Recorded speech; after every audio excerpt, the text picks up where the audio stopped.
28th one, which are the characteristics of mountain soil? ಪರ್ವತ ಮಣ್ಣುಗಳ ಲಕ್ಷಣಗಳೇನು ಅಂತ ಕೇಳಿದ್ದಾರೆ. Mountain soil contains plenty of decade organic matter. So ಇದು ಅತಿ ಹೆಚ್ಚು ಕೊಳೆತಂತ ಸಾವಯವ ವಸ್ತುಗಳನ್ನ ಹೊಂದಿರುತ್ತೆ. Second one, this soil is found on the lower slopes of the mountain. So ಪರ್ವತಗಳ ಕೆಳಗಿನ ಇಳಿಜಾರು ಪ್ರದೇಶಗಳಲ್ಲಿ ಕಂಡು ಬರುತ್ತೆ.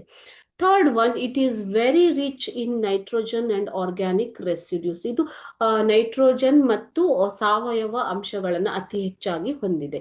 It is suitable for the growth of coffee, tea, spices and fruits. ಇದು ಕಾಫಿ, ಟೀ, ಮಸಾಲೆ ಮತ್ತು ಹಣ್ಣುಗಳ ಬೆಳೆಯಲು ತುಂಬಾ ಒಂದು ಸೂಟೇಬಲ್ ಆದಂತಹ ಮಣ್ಣು. Fountains of Himalayas, Jammu and Kashmir, Himachal, Uttarakhand, Bihar, West Bengal and other mountainous regions have this type of soil. ಇದು ಎಲ್ಲಿ ಕಂಡು ಬರುತ್ತೆ ಅಂತಂದ್ರೆ ಹಿಮಾಲಯ, ಜಮ್ಮು ಅಂಡ್ ಕಾಶ್ಮೀರ್, ಹಿಮಾಚಲ್ ಪ್ರದೇಶ, ಉತ್ತರಾಖಂಡ, ಬಿಹಾರ್, ಪಶ್ಚಿಮ ಬಂಗಾಳ ಮತ್ತು ಇತರ ಪರ್ವತ ಪ್ರದೇಶಗಳಲ್ಲಿ ಕಂಡು ಬರುವಂತಹ ಮಣ್ಣಾಗಿದೆ.